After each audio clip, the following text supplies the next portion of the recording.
नमस्कार मैत्रिणींनो, आज मी तुम्हाला एका ब्लाऊजवरून, जसं आपला जुना ब्लाऊज असतो त्या ब्लाऊजवरून आपल्याला मापं कशी काढायची आहे, कटिंगसाठी आपल्याला मापं कशी काढायची आणि कोणती घ्यायची आहे ती मी तुम्हाला या व्हिडिओमध्ये आज सांगणार आहे। व्हिडिओ जर आवडला तर लाईक करा, शेअर करा आणि आमच्या चॅनलला सबस्क्राईब करा। आणि जे पण समजलं नसेल तर प्लीज तुम्ही कमेंट्स बॉक्समध्ये मला कळवा आणि जे पण तुम्हाला व्हिडिओ पाहिजे असेल ते पण तुम्ही सांगा। मी तुम्हाला ते व्हिडिओ पण बनवून दाखवू शकते किंवा शिकवू शकते। आता हे बघा, एका ब्लाऊजच्या मापावरून दुसऱ्या ब्लाऊजचे माप काढणे। आता हे कसे करायचे? ज्यावेळेस हे आपला जो ब्लाऊज असतो, जुना ब्लाऊज असतो, त्यावेळेस आपल्याला काय करायचं असतं, आपल्याला जुन्या ब्लाऊजचे माप जे आहे ते एकदम परफेक्ट जो ब्लाऊज बसतो आपल्याला अंगावर माप घेण्यापेक्षा आपण जर ब्लाऊजवर माप घेणार असेल, अंगावर माप घेतल्यानंतर नवीन शिवणाऱ्यांना सुरुवातीला थोडीशी अडचण येते, पण कधी पण शिकताना मी तर सल्ला देईल, पहिले आपण ब्लाऊजच्या वरतीच माप घेऊन पहिलं ब्लाऊजचे हे करा। याच्यामध्ये पण आपल्याला कमी जास्त होऊ शकतं आणि तसं अंगावर माप घेऊन पण शिकवू शकतात, पण त्याला ब्लाऊज व्यवस्थित शिकायला सुरुवात झाल्यानंतर ते लक्षात येऊन जातं किती कसं घ्यायचं ते पण मी तुम्हाला सांगेल। आता सध्या तर आपण एका ब्लाऊजवरून दुसऱ्या ब्लाऊजची मापं कशी काढायची। आता ज्यावेळेस आपण ब्लाऊजची कटिंग करायची आहे तर आपल्याला ह्या ब्लाऊजची मापं काढायची आहे आणि दुसऱ्या ब्लाऊजवर टाकायची आहे। तर आपल्याला काय करायचं, इथे पहिली आपली ब्लाऊजची उंची मोजायची। आता ब्लाऊजची उंची किती आली आपली? 13 इंच। आता 13 इंच उंची जर आली तर ह्या उंचीमध्ये आपल्याला काय करायचं आहे, 13 इंच प्लस 1 इंच मिळवायचं। अस्तरवाला जर ब्लाऊज असेल तर अर्धाच इंच मिळवायचं आणि नॉर्मल ब्लाऊज जर असेल तर 1 इंच मिळवायचं। म्हणजे पहिली आपण उंची मोजत असतो। त्यानंतर दुसरी गोष्ट, आपण गळ्याचे माप घेतो। आता गळ्याचे माप किती आहे आपले? 10 इंच। तुम्ही जर सरळ असे घेतलं तर 9.5 इंच येतं आणि क्रॉसमध्ये घेतलं तर 10 इंच येतं। आता तुम्ही जसं मोजेल तसंच आपल्याला ब्लाऊजवर माप टाकायचं आहे।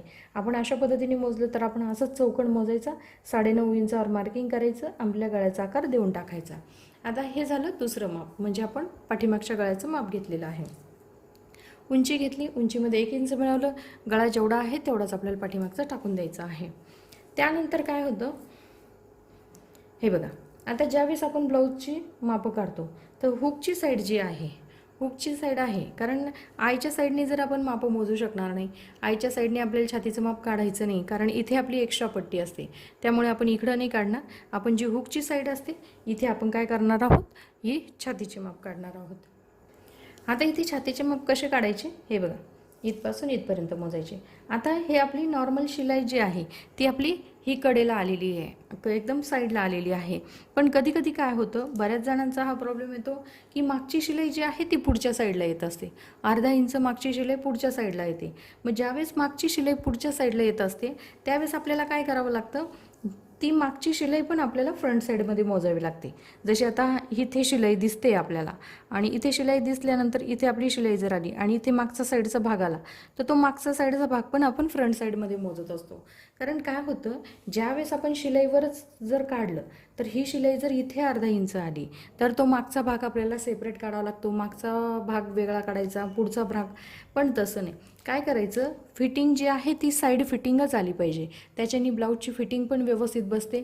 आणि जशी मागची साईड पुढच्या साईडला येते किंवा मागचे जो भाग असतो तो पुढच्या साईडला उतरतो, याच्याने ब्लाऊज आपला खराब होतो। आणि आपण काय करतो, जे शिवणाऱ्या लेडीज असतात ते मागचा पार्ट एवढा आहे म्हणून तो तेवढाच घ्यायचा आणि जो फ्रंट साईड जेवढी आहे तेवढीच घ्यायची।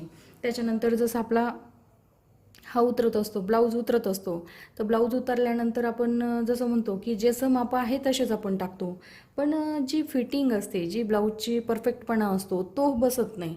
त्यासाठी काय करायचं, जशी बॅक साईड जर फ्रंट साईडमध्ये आलेली असेल तर आपण ती फ्रंट साईडमध्येच मोजायची आणि मग आपण छातीचे माप काढायचे आहे। त्यानंतर आपले छातीचे माप काढून झाल्यानंतर आपल्याला हे कमरेचे माप काढायचे। हे बघा, इथून इथपर्यंत आता 8 इंच आपला कमरेचा चौथा भाग आलेला आहे आपला 8 इंच। आता 9.5 इंच आपल्याला छातीचा चौथा भाग आलेला आहे, 9.5 इंच आणि 8 इंच आपला छातीचं कमरेचा चौथा भाग आलेला आहे। आता त्यानंतर ज्यावेळेस आपण शोल्डर काढतो त्यावेळेस आपल्याला काय करायचं आहे, हे ब्लाऊजची हुक जे आहे ते व्यवस्थित लावून घ्यायचे।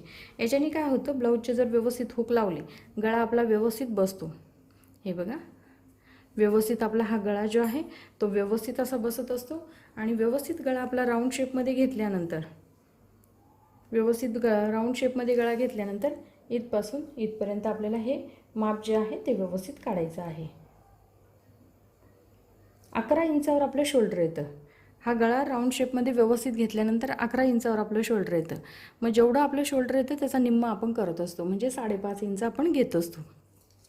आता हे बघा, ज्यावेळेस 5.5 इंच आपण घेतो, इथे काय करतो आपण, ज्यावेळेस पूर्ण माप शोल्डरचे माप काढल्यानंतर आपलं 11 इंच आलं, त्याचा हाफ घेत असतो आपण 5.5 इंच.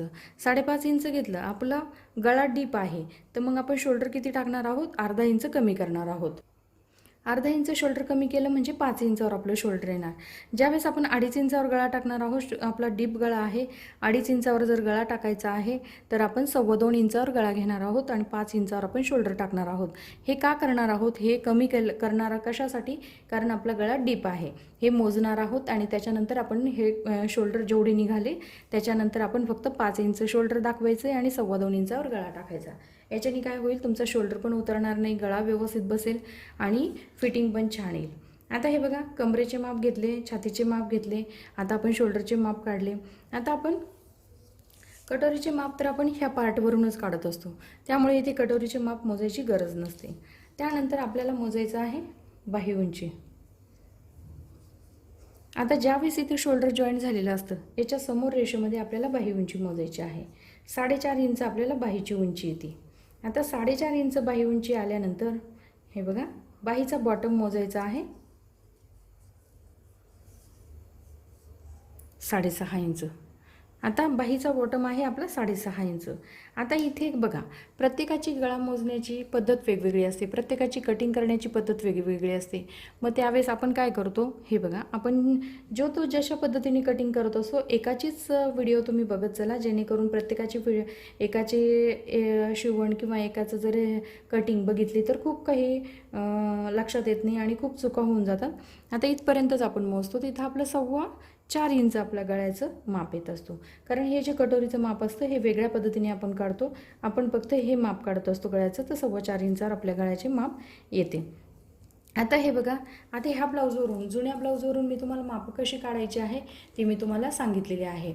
तर अशा पद्धतीने तुम्हाला एका ब्लाऊजवरून माप काढून दुसऱ्या ब्लाऊजवर टाकायची. तर ती ब्लाऊजवर टाकताना कशा पद्धतीने टाकायची, तर आपण ज्यावेळेस उंची घेतो, उंचीमध्ये 1 इंच मिळवायची, छातीचा चौथा भाग जिथे 9.5 इंच आलेला आहे, 9.5 प्लस 1.5 इंच घ्यायची, कमरेचा भाग प्लस 1.5 इंच घ्यायची आहे, गळा जेवढा आहे तेवढाच त्याच्यामध्ये आपल्याला 1.25 इंच मिळवायचं आहे, ते टाकायचं आहे. आणि कटोरीचा पार्ट तर मी तुम्हाला कटोरी कशी वाढवायची आहे, कशी काढायची आहे ही पण मी तुम्हाला व्हिडिओमध्ये शिकवलेली आहे.